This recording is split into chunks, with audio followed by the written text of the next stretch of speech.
ఏంటి సమాజానికి ప్రపంచానికి ఉన్న గుర్తు ఏంటి? ఏనుగు గుర్తు ఒకటి ఉంది, సింహానికి గుర్తు ఒకటి ఉంది, దుప్పుకి గుర్తు ఒకటి ఉంది. దేవుడికి కూడా ఒక గుర్తు ఉంది. అదేంటంటే ఎల్లప్పుడూ మమ్మల్ని కాపాడేవాడు, ఆపద్ బాంధవుడు, ఆయుర ఆరోగ్యాలు ఇచ్చేవాడు, ఆపదలు మొక్కుకుంటే ఆపదల మొక్కులు తీర్చుకునేవాడు. అంతే. దేవుడికి ఇచ్చినటువంటి మన స్థానం ఏంటి, మన పొజిషన్ ఏంటి దేవుడికి, అంతే. అది గుర్తు. ఇలాగుండే దేవుణ్ణి, ఇప్పుడు సీజన్ కదా, ఇలాగుండే దేవుణ్ణి ఒక్కసారిగా 2 చేతులు చాపి ఇలా చూపించామనుకోండి, ఏం గుర్తొస్తాడు? మీకు అర్థమైందా? యేసుక్రీస్తు గుర్తు రావాలి. అలాగే ఎవరైనా పరిచయం చేశారా? బయట వాళ్ళు కాదు, మన వాళ్ళు కూడా దేవుడు అంటే ఎలా పరిచయం చేశారు? ఇదే, మా చర్చికి వస్తే మీ ఆశీర్వాదాలు పొట్ట ఒక చిట్ట తెస్తారు. మీకు అప్పుల, మీకు కష్టాల, మీకు రోగాల, మీకు గొడవల, మీకు తగాదాల, మీకు పిల్లలు లేరా, ఆపద్ బాంధవుడిగా దేవుడిని చూపించాలి. అదేంటి మనకి కూడా అంతేనా? ఎక్కడికి వెళ్ళినా ఇంతే. దేవుడు అంటే అదే. అలా చెప్తేనే ఇక్కడికి వస్తారు. ఇంకేం చెప్పినా దేవుడి దగ్గరికి రారు. దేవుడు అంటే వినరు, దేవుడు అంటే నమ్మరు, దేవుడు అంటే అంగీకరించరు. ఇదెవరు చెప్పారు? ఇప్పుడు మనం నేర్చుకోబోయేది కూడా అదే. ఏంటి ఇప్పుడు వరకు నేర్చుకుంటే ఏంటి? ఈరోజు ప్రపంచానికి సిలువ విలువ తెలుసా? మీకు అర్థమవుతుందా? ప్రపంచానికి సిలువ విలువ తెలుసా? పౌలు ఏమంటాడు? సిలువను గూర్చిన వార్త వెర్రితనము అంటున్నాడు. ప్రపంచానికి సిలువ విలువ గురించి చెప్తే ఏమంటున్నారు? మీ దేవుడు ఏంటి? 4 మేకులు పీక్కోలేనివాడు, సిలువ వేసి బెల్లంతో పొడుస్తుంటే, కోడాలతో కొడుతుంటే, మరి ముళ్ళకెరడం పెడుతుంటే ఆపలేనివాడు ఆయన దేవుడు ఎలా అవుతాడు? మమ్మల్ని రక్షిస్తాడు. ఆయన దేవుడు ఎలా అవుతాడు? మా దేవుడు ఎలా ఉంటుందో తెలుసా? మా దేవుడు అంటే ఏంటో తెలుసా? చూసి ఎన్ని ఆయుధాలు ఉన్నాయి, ఎన్ని వెపన్స్ ఉన్నాయి. అది మా దేవుడి యొక్క గొప్పతనం అనేటువంటి సమాజంలో ఈరోజు ఉన్నాం మనం. దేవుడంటే అది అనేటువంటి ఒక డెఫినేషన్ ఇచ్చేశారు, నిర్వచనాన్ని ఇచ్చేశారు. ఇప్పుడు మనం ఆలోచించాల్సింది ఏంటంటే, ఇప్పుడు దేవుడి గురించి చెప్పాలంటే, సిలువ గురించి చెప్పాలంటే, పాపాలని క్షమించడం కోసం బలయ్యాడు, మన పాపాల కోసం మరణించాడు అని చెప్తే ఈరోజు సమాజం ఏమంటుంది తెలుసా? అదేంటి బ్రదర్, నా పాపాలు మీ దేవుడు చనిపోవడం ఏంటి? ఆయనకే అవసరం? అసలు నేనెందుకు పాపం చేశాను? నేనెందుకు ఎవరికి అపకారం చేశాను? నేను ఎవరికి పాపం చేయలేదు, ఎవరి వల్ల నేను అపరాధం చేయలేదు, ఎవరిని నేను నేరం చేయలేదు, పోలీసులు నన్ను అరెస్ట్ చేయలేదు. దేవుడు ఎందుకు నాకు పాపాల కోసం సిలువలో మరణించాడో? గుడ్ ఫ్రైడే మధ్యలో ఉన్నాం మనం. ఈస్టర్కి గుడ్ ఫ్రైడే అని చెప్పుకున్నాం, మధ్యలో ఉన్నాం కదా. ఇప్పుడు మనం అడగాల్సిన ప్రశ్న ఏంటంటే, సిలువ విలువ ఈ ప్రపంచానికి తెలిసిందా? మనకు అర్థమైందా? మీరు గమనించారు లేదా? వచ్చిన దగ్గర నుంచి మీకు ఇంచుమించు ఇలాంటి చుట్టూ తిరుగుతున్న పాపం అంటే ఏంటి, అది ఎలా ఉంది, సిలువ అంటే ఏంటి, యేసుక్రీస్తు అంటే ఏంటి, దేవత్వం అంటే ఏంటి, ఇలాంటి విషయాలే, ప్రాథమిక విషయాలు చెప్పడం ప్రయత్నం చేస్తున్నాం. ఇవి మీకు అర్థమైతే తర్వాత వేరే వేరే దాంట్లో మనం ఈజీగా వెళ్ళవచ్చు. సిలువ విలువ మనకే తెలియకపోతే బయట ప్రపంచానికి ఏం అర్థమవుతుంది ఆలోచించండి. నికోదేము యేసుక్రీస్తు దగ్గరికి వచ్చారు. రాత్రికాల సమయంలో వచ్చాడు. నికోదేము అంటే ఎవరు? మన భాషలో ఒక పూజారి, అన్నీ తెలిసినవాడు. రాత్రికాల సమయంలో సుమారు 80 సంవత్సరాలు పైబడి ఉంటాయేమో, ఒక ముసలాడు, ఒక యంగ్ మ్యాన్ దగ్గరికి వచ్చాడు, యేసుప్రభువు దగ్గరికి వచ్చాడు. ఆయన అడిగిన ప్రశ్న తర్వాత యోహాను సువార్త 3:12 ఉంటున్న సంభాషణలో చివరిలో మాట్లాడతాడు. యోహాను సువార్త 3:12 ఏముంది? భూ సంబంధమైన సంగతులు నేను మీతో చెప్పితే మీరు నమ్ముకున్నప్పుడు పరలోక సంబంధమైనవి మీతో చెప్పిన యెడల ఎలాగ నమ్ముదురు?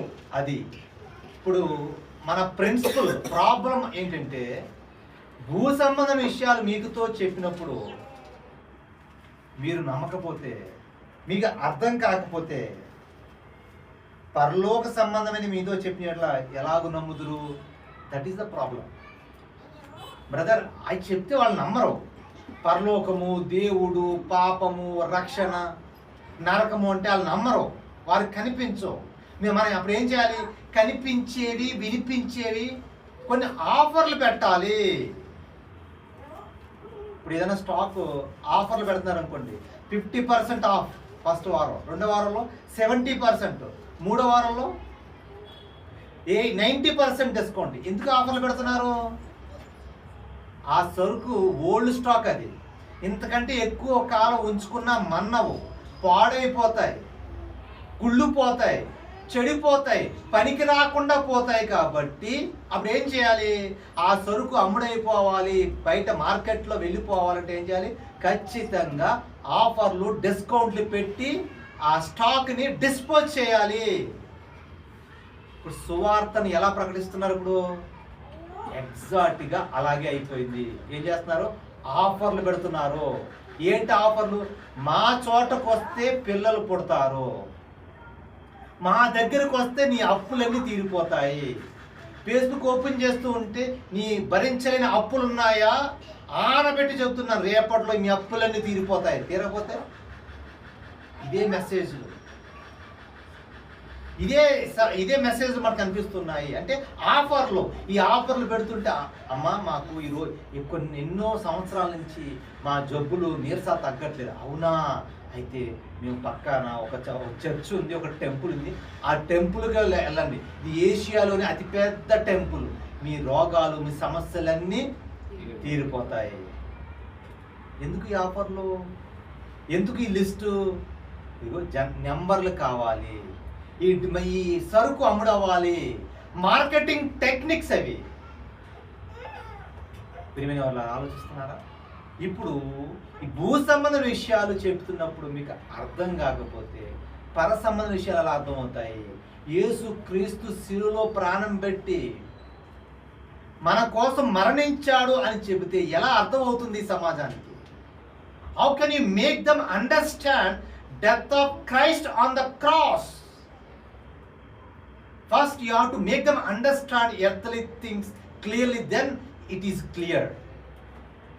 శిలువ మరణమే క్లియర్గా లేనప్పుడు, శిలువ మరణం గురించి అర్థం కానప్పుడు, యేసు ఏంటి, మా కోసం మరణించడం ఏంటి, ఎక్కడో పరాయి దేశంలో ఉన్నవాడు నేనెందుకు నమ్ముకోవాలని ప్రశ్నిస్తుంటే వారికి ఏ సమాధానం చెప్తావు? అందుకే ఈరోజు మీతో మాట్లాడే మాటలు ఇవే. ఏమంటే భూ సంబంధ విషయాలు మీకు చెప్పే ప్రయత్నం చేస్తాను. ఆ భూ సంబంధ విషయాలు చెప్పిన తర్వాత అది అర్థం చేసుకుంటే ఇప్పుడు పర సంబంధ విషయాలు, యేసుక్రీస్తు శిలువ ఏంటో మీకు చూపిస్తాను. తెలియకుండా శిలువ విలువను చెప్పాను అనుకోండి, చాలా విలువైంది బ్రదర్, చాలా అమూల్యమైనది, ప్రెషియస్. గాస్పెల్ అంటే మనకి ప్రెషియస్, మనకు అర్థమైంది కాబట్టి. అర్థం కాని వాడికి ఈరోజు విలువ చెప్పాలంటే వేల, లక్షల, కోట్ల, మిలియన్ల, బిలియన్స్ డాలర్లు చెప్తే అర్థం అవుతుంది. అవునా అనుకుంటాడు. అవి ఏవి విలువ చెప్పకుండా విలువ లేనిది, వెల కట్టలేనిది అంటే వాడికి ఎలా అర్థమవుతుంది? అందుకోసం ఇప్పుడు ఏం చేయాలి? విలువైనది అంటే ఈ లోక సంబంధ విషయాలు మీకు చెప్పడం ప్రయత్నించాలి. మీకు ఇప్పుడు ఒకటి తీసుకొద్దామని మర్చిపోయాను. ట్యాబ్లెట్ స్ట్రిప్ చూసారు కదా, ఎవరి దగ్గర ఉందా? బస్కి ఎంత క్యారీ చేయాలి. ట్యాబ్లెట్స్ ఉంటాయి, ఒక సాచెట్లో స్ట్రిప్లో 10 or 15 ఉంటాయి. దాంట్లో ఒక ట్యాబ్లెట్ తీసుకుని మనం వేసుకుంటూ ఉంటాం. ఒక సింగిల్ ట్యాబ్లెట్ అది క్యాప్సూల్, దాన్ని మనము నోట్లో మనకున్నట్టు డిసీజ్ కోసము మన శరీరంలో దాన్ని మింగి రోగం పోవడం కోసం, ఆరోగ్యం రావడం కోసం ఆ టాబ్లెట్ క్యాప్సూల్స్ మనం తీసుకుంటాం. ప్రిస్క్రిప్షన్ ద్వారా, డాక్టర్ ప్రిస్క్రిప్షన్ ద్వారా అవి తీసుకుంటాం. ఇది ఇలా ఉన్నప్పుడు ఇందులో ఏముందంటే ఒక టాబ్లెట్ అనేది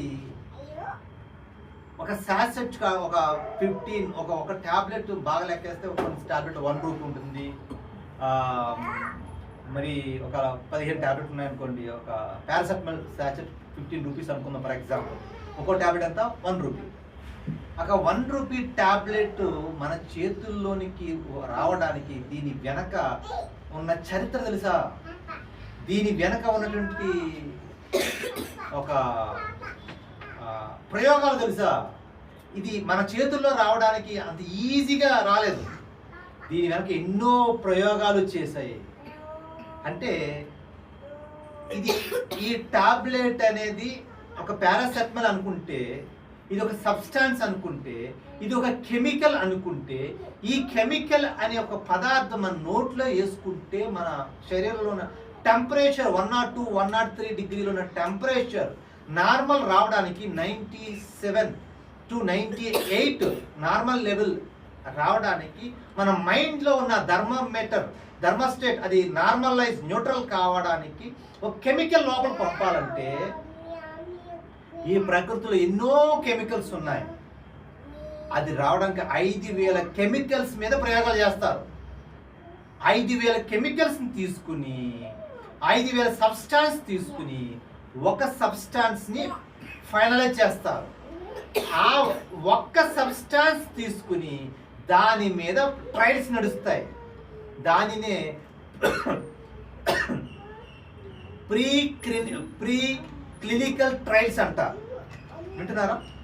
ప్రీ క్లినికల్ ట్రయల్స్ అంటే ఆ మందు మనిషి మీద ప్రయోగం చేయడానికి ముందు కొన్ని ప్రయోగాలు చేసి ఆ ఒక్క సబ్స్టాన్స్ని మనకి ఎక్కించడం కోసం ముందు ఎన్ని వాటి మీద ప్రయోగాలు చేస్తారంటే జీబ్రా ఫిష్ అని అంటారు.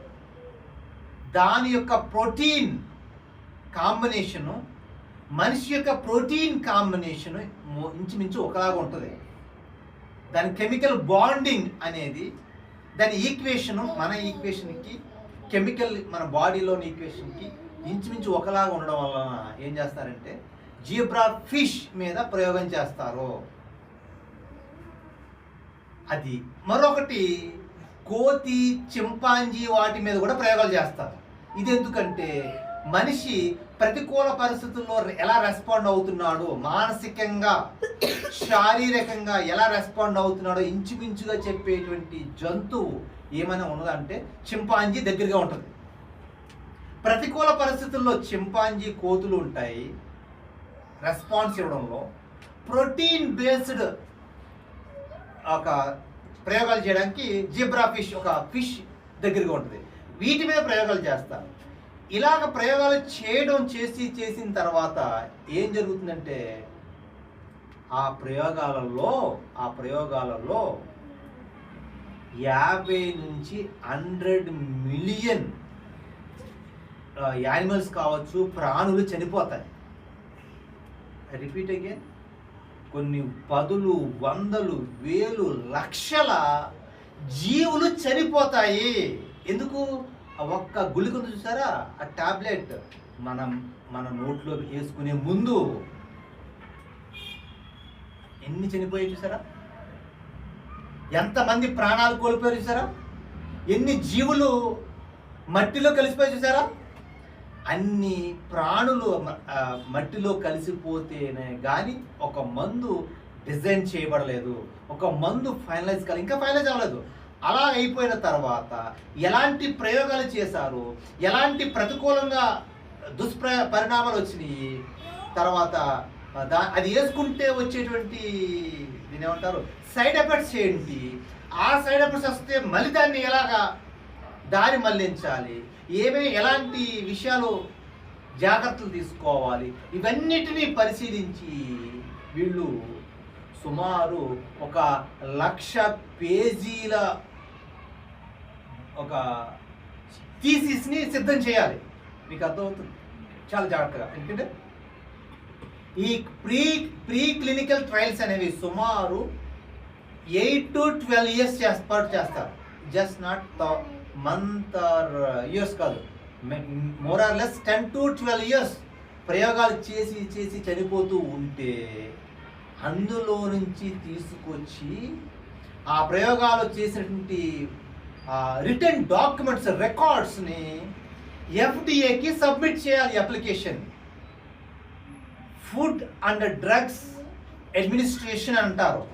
వారికి సబ్మిట్ చేస్తే ఒక 2 to 2.5 yearsలో అప్పుడు వాళ్ళు అప్రూవల్ ఇస్తారు, ఇవ్వాలా వద్దా అని చూస్తారు.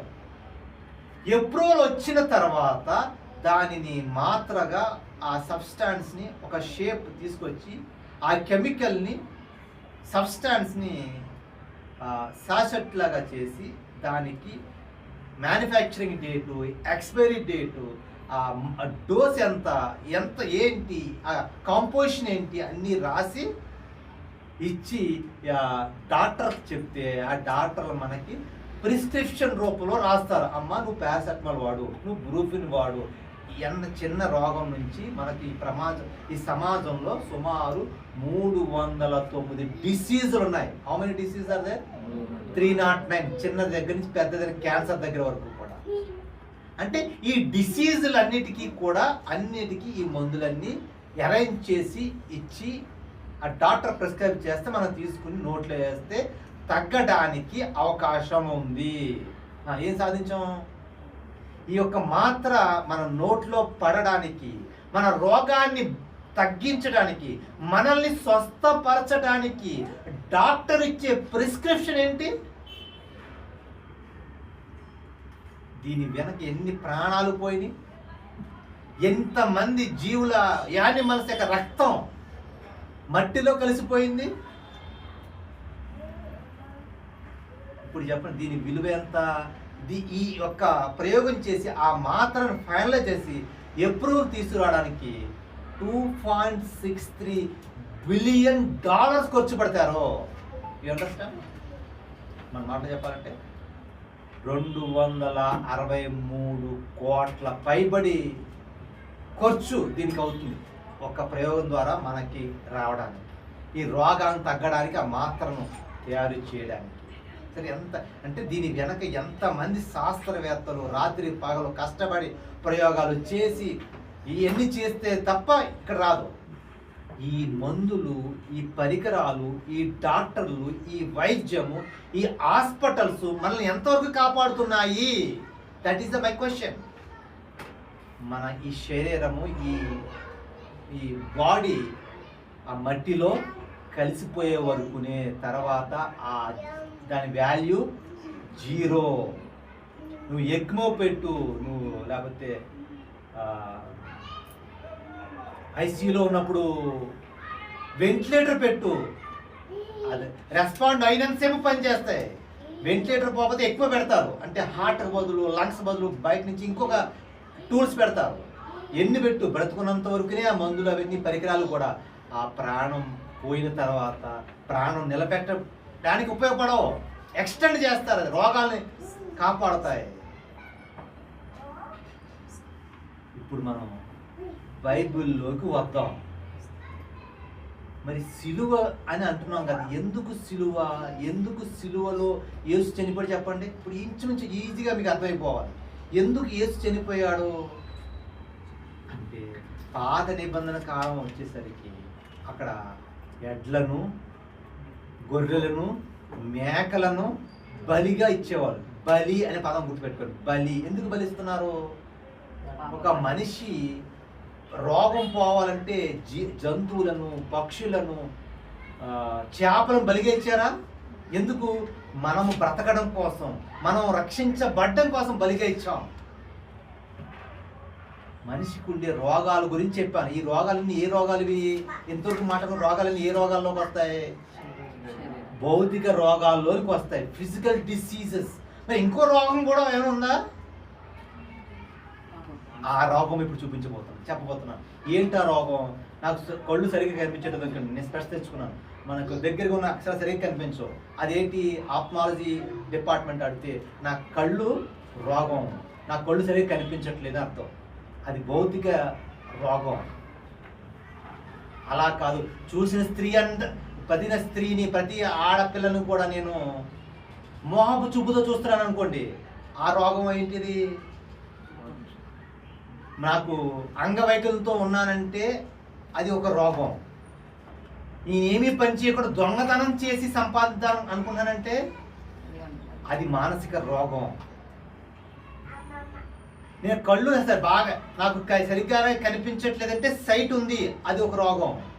పక్కింటోడు బాగోలేదు, నాకు కళ్ళు గుట్టుకుంటున్నాయి, కళ్ళు మండిపోతున్నాయి అంటే అది మానసిక రోగం. నాకు నిద్ర పట్టట్లేదంటే అది ఇన్సోమియా, అంటే అది నిద్ర పట్టని రోగం, అది భౌతిక రోగం. పక్కోడు సంపాదించుకుంటున్నాడు, బాగుపడుతున్నాడు, నాకు నిద్ర పట్టట్లేదంటే ఇది మానసిక రోగం. అర్థమవుతున్నాయా? ఈ ప్రయోగాలు చేసి 12 సంవత్సరాల పాటు $2.6 బిలియన్ ఖర్చు పెట్టి తెచ్చుకున్న ఈ మందులు ఎక్కడికి ఉపయోగపడుతున్నాయి? ఈ భౌతిక రోగాల నుంచి కాపాడడానికే ఉపయోగపడుతున్నాయి. ఏ మనిషి కనిపెట్టలేని ఆత్మీయ రోగం ఉంది. అందుకే disease of 2 types: physical disease, spiritual disease. ఈ స్పిరిచువల్ డిసీజ్ నుంచి కాపాడే మందులు ఏమిటి ఉన్నాయా? వ్యభిచారం చేసి రోగం తెచ్చుకున్నాడు అనుకోండి, ఫర్ యువర్ అండర్స్టాండింగ్, ఎయిడ్స్ అనే రోగం వస్తుంది. ఆ మనిషి మ్యాక్సిమం 8 సంవత్సరాలు బ్రతుకుతాడు, తర్వాత చనిపోతాడు, బ్రతుకుండదు ఇంకా. అది ఎయిడ్స్ వల్ల వచ్చేటువంటి పర్యవసానం. ఒక స్త్రీని మోహపు చూపుతో చూసిన వాడికి వచ్చే మానసిక రోగం ఏంటి? అది కూడా వ్యభిచారం అంటాడు. అప్పటి నీ హృదయంలో వ్యభిచారం చేసావంటాడు. ఈ రోగి వచ్చే పనిష్మెంట్, పర్యవసానం ఏంటి? నిత్య నరకం. దీనిని ఏమంటాము? ఈ లక్షణాలను ఏమంటాము? పాపము అంటాము. ఈ పాప లక్షణాల లిస్టు మీకు ఇంతకుముందు చదివించాను. రోమిలకు రాసిన పత్రిక 1వ అధ్యాయము 27వ వచనం. అన్ని చదివి ఓపుకుందా మీకు? 1:27.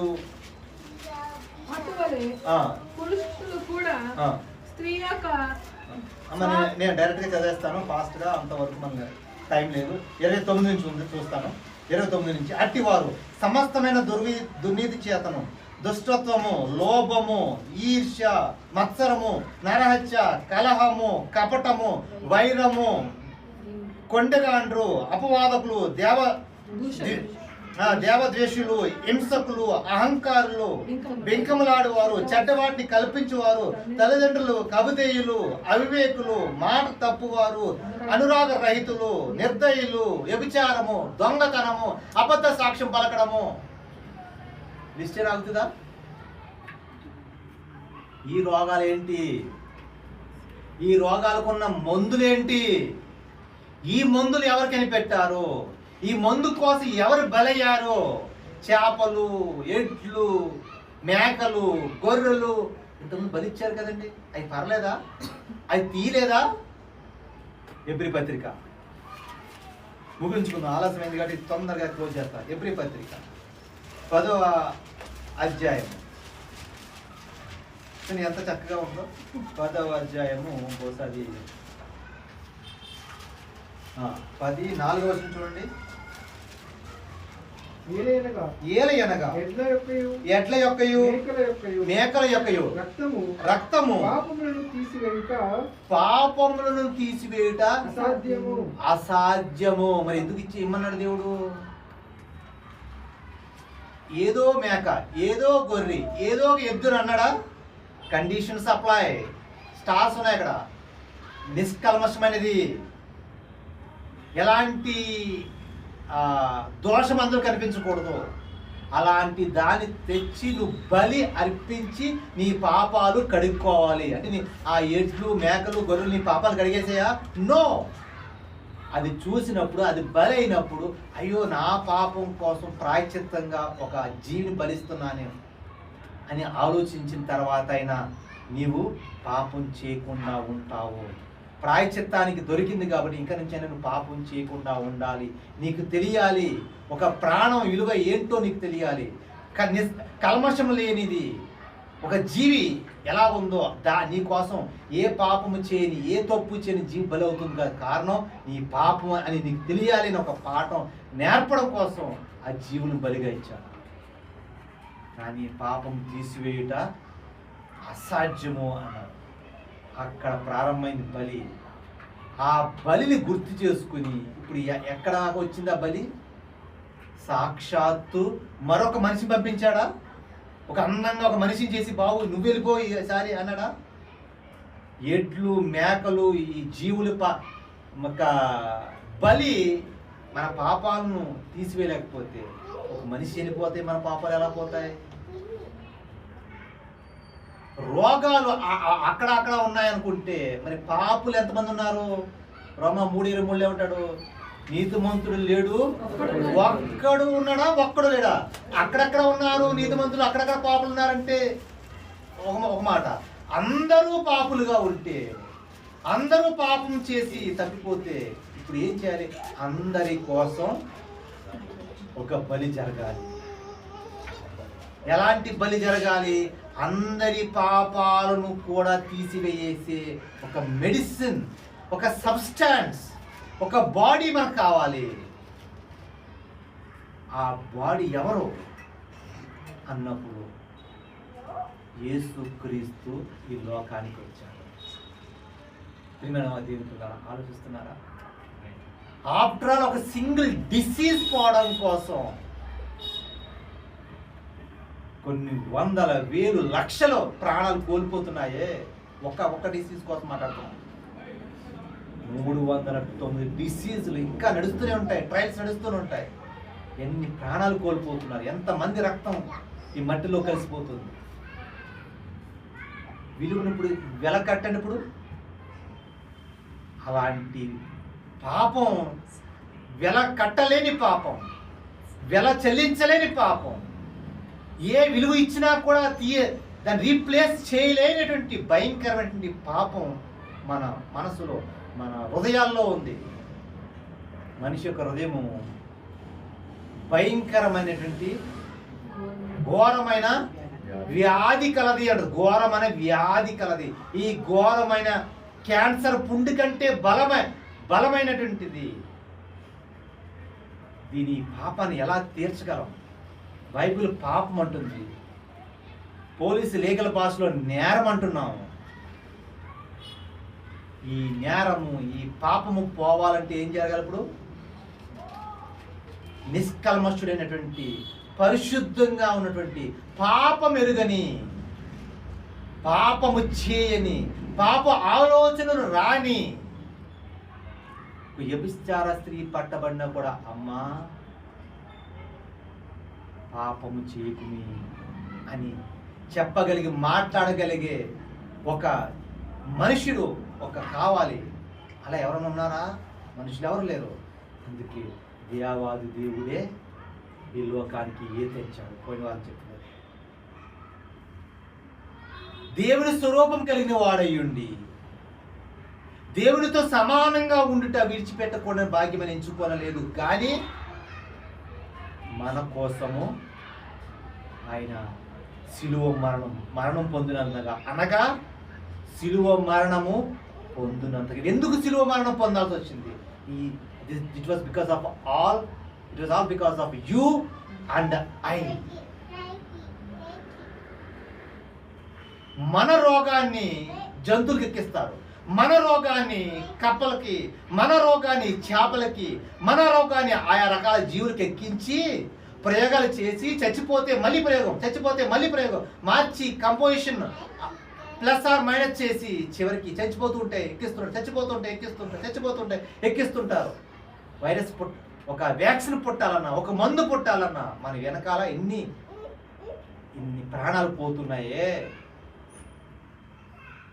మనిషికున్న ఈ పాప రోగం పోవాలంటే కుళ్ళుతోటి, పాపంతోటి, నేరాలతోటి కుళ్ళిపోయిన లోపల ప్రతి మైండ్లో ఉన్నటువంటి ఆ నేరాల చెట్ట బయటికి తీయాలంటే ఫస్ట్ డాక్టర్ ఎవరు? మన చేర్చి చెప్పమంటే డాక్టర్ ఏమంటున్నా? Who is the doctor? లోక గారు అంటారు, డాక్టర్ అంటాడు. లోకా గారు అంటారు, డాక్టర్ ఎవరని చెప్తాడు? నేను డాక్టర్ అంటావు. పాపాలను మోసుకునే పరమ వైద్యుడు యేసు మన కోసం వచ్చాడు. ఆ డాక్టర్ దగ్గర వచ్చి అడిగితే ఆయన ఒక ప్రిస్క్రిప్షన్ ఇస్తున్నాడు. ఆ ప్రిస్క్రిప్షన్ పేరే ద గాస్పల్. ఆ సువార్త అనే ప్రిస్క్రిప్షన్లో ఏముంది? మన పాపాలు చిట్టా అక్కడ ఉంది. పరమ వైద్యుడి యొక్క అడ్రస్ అక్కడ ఉంది. పాపం పోవాలంటే ఏం చేయాలో అక్కడ రాయబడి ఉంది. ఆ పాపం పోవాలంటే ఏమంటాడు అక్కడ? యేసు యొద్దకు రావాలి, మన పాపాలు ఒప్పుకోవాలి, శిలువలో మరణించిన క్రీస్తు మరణాన్ని మనం జ్ఞాపకం చేసుకోవాలి. అందుకు పేతురు అన్నటువంటి ముగించుకుందాం. పేతురు రాసిన మొదటి పత్రిక 2వ అధ్యాయం 24వ వచనం ఎంత అద్భుతంగా ఉంటుంది చూడండి. మనము పాపం విషయమై చనిపోయి నీతి విషయమై జీవించినట్లు ఆయన తానే తన శరీరమందు తన పాపముల కోసము అన్న మన పాపముల కోసము మన పాపములను మ్రాను మీద మోసుకొనును. అండర్లైన్ చేయండి. ఆయన పొందిన గాయముల చేత మీరు స్వస్థత నొందితిరి. వాట్ ఎ వండర్ఫుల్ అండి. ఇంతకు చెప్పినంత ఒక వచనం చెప్పమంటారా? అదే పేతురు గారు మాట్లాడుతున్నారు. మన పాపములను ఆయన మ్రాను మీద మోసుకొనెను. మన రోగములను కప్పలకి, జంతువులకి, చింపాంజీలకి, చేపలకి ఎక్కిస్తున్నాం కదా, వాటి పరిస్తున్నాయి పాపం, వాటిని చంపేస్తున్నాం. అది నిజమే, అది రైటే అని అనుకుంటే మన పాపాలని ఎవరు భరించారు? పాపమెరుగని యేసు భరించారు. రోగము లేని చేపలు, రోగము లేని చింపాంజీలకు ఎక్కించారు. పాపమెరుగని ఆయనకు మీద పెడితే మనకు ఒక టాబ్లెట్ రూపంలో వచ్చిందంట. అది ఏం చేస్తుందంటే అక్కడ అన్నాడు, ఆ టాబ్లెట్ మనం ఏం చేస్తుంది? రెండో మాట అక్కడే ఉంటుంది. ఆయన పొందిన గాయముల చేత మీరు స్వస్థత నొందుతిరి. అంటే దీన్ని మన వాళ్ళు ఎలా అర్థం చేసుకున్నారు? మీ రోగాల రండి, మీకోసమే యేసు చనిపోయాడు. ఎంత పూలిష్గా చూసారా? మన రోగాలు పోవడానికి మెడికల్ షాపులు ఉన్నాయి, డాక్టర్లు ఉన్నాయి, హాస్పిటల్ ఉన్నాయి. దానికోసం యేసు రాలేదు. ఈరోజు ఇది అర్థం కావట్లేదు. ఆయన మరణించింది, పాపాలు భరించింది, మన పాప రోగాలను నుంచి కాపాడడం కోసం. ఆయన పొందిన గాయముల చేత మనకు స్వస్థత కలుగుచున్నది. ఎంత అద్భుతమైనది మాట. చివరిగా ముగిస్తాను. యెషయా గ్రంథము 53వ వచనం చూడండి. ఇదే అదే విషయాన్ని ఇక్కడ పేతురు చెప్పారు. యెషయా గ్రంథము 52వ అధ్యాయం 5వ వచనం ఏముంది అక్కడ? 53:5 మన అతిక్రమము బట్టి అతడు గాయపరచబడెను, మన దోషములను బట్టి అతడు నలగొట్టబడెను, మన సమానార్థమైన శిక్ష అతని మీద పడెను, అతడు పొందిన దెబ్బలు చేత మనకు స్వస్థత కలుగుచున్నది.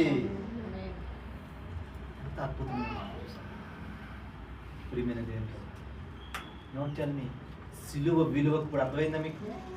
సిలువ విలువ మనకు అర్థమవుతుందా? సిలువ విలువ సమాజానికి అర్థమవుతుందా? ఇప్పుడు ఏమని చూపిస్తున్నారు యేసు ప్రభువుని చెప్పాలి? దేవుడు అంటే ఏమని చూపిస్తున్నారు? ఇదా ఆలోచించండి. సిలువలో ప్రాణం పెట్టి తన రక్తాన్ని కాచి ఆయన పొందిన గాయముల చేత, ఆయన పొందిన దెబ్బల చేత, ఆయన పొందిన భారము, పాప భారం అంతా ఆయన మీద పెట్టాం. ఇప్పుడు ఒక్క మాట చెప్తాను, ఆలోచించి. ఒక్క రోగం కోసం కొన్ని లక్షల ప్రాణులు చంపేస్తూ ఉంటే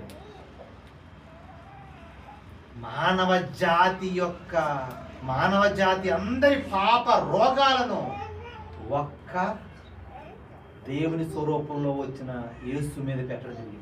మనుషులు తట్టుకోగలరా? దేవుడై ఉండి మన కోసం వచ్చి పాపం మెరుగిన ఆయన మన కోసం పాపముగా చేయబడిన అంటాడు పౌలు గారు కొన్ని రాసిన పత్రికలో. పాపం మెరుగిన ఆయన మన కోసము పాపముగా చేసాను.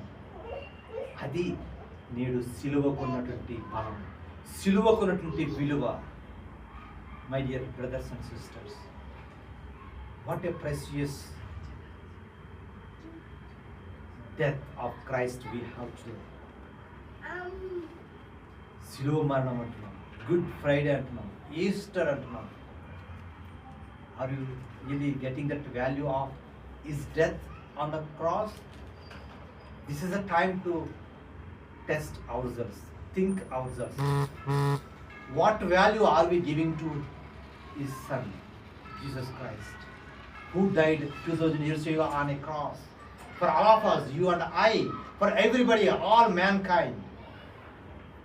మానవ జాతి అంతటి కోసం ఆయన శిలువలో ప్రాణం పెట్టి రక్తాన్ని చిందించారు. కాబట్టి now before I conclude, no understand, భూ సంబంధ విషయాలు చెప్తే మీకు అర్థం కాదు అనే మాటను తీసుకుంటే ఇప్పుడు అర్థమవుతుందా? ఇప్పుడు అది మీకు అర్థమైతే, ప్రీ క్లినికల్ ట్రయల్స్ మీకు అర్థమైతే, శిలువ మరణం కనీసం మీకు అర్థమవుతుందని ఆశిస్తున్నాను. ఈ సమాజానికి అర్థం కావాలని కోరుకుంటున్నాను. ఈ వేదిక ముఖంగా ఈ క్రైస్తవ సమాజానికి, ముఖ్యంగా మానవ సమాజానికి యేసు శిలువ మరణం, అది ఆ శిలువ యొద్దకు వచ్చేస్తే, ఆ శిలువ మరణాన్ని తాకగలిగితే, ఆ శిలువ పాదాల ముందు, యేసు పాదాల ముందు నువ్వు మోకరేలగలిగితే, ఈరోజు మన పాపాలు క్షమించబడతాయి, మన పాపాలు కడిగివేయబడతాయి.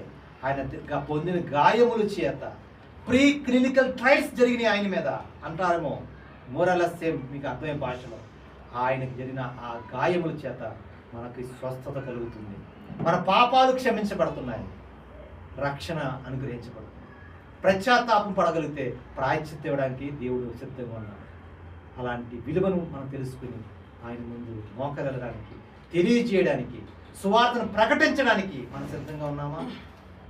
సువార్త ప్రకటన అంటే ఈరోజు మతం ప్రకటన కాదు, రోగాలకుతో మరణానికి దగ్గరగా ఉన్నటువంటి మనిషిని కాపాడడం కోసం మనిచ్చే ప్రిస్క్రిప్షన్ మనం తెలియజేస్తున్నాం. ఇప్పుడు ఒకరికి అవసరమా, ఇద్దరికి అవసరమా, దేశానికి అవసరమా, ప్రాంతానికి అవసరం? ఇది ప్రాంతానికో దేశానికో సంబంధించింది కాదు, మానవ జాతి ఎదుర్కొంటున్నటువంటి సమస్య అది. అలాంటి సమస్యని అడ్రస్ చేయడం కోసమే వన్ అండ్ ఓన్లీ బుక్ బైబిల్లో, one and only solution given by Jesus saviour అనుకున్నాడు. ఆయన గుర్తించగలుగుతున్నామా? ఆయన ప్రకటించగలుగుతున్నామా? ఆ ప్రిస్క్రిప్షన్ మనం ఇవ్వగలుగుతున్నామా? అలాంటి భారము, అలాంటి సొల్యూషన్, అలాంటి సేవియర్ని మనం పరిచయం చేసేవారుగా ఉండాలని కోరుకుంటూ ఈ మాట ముగిస్తున్నాను.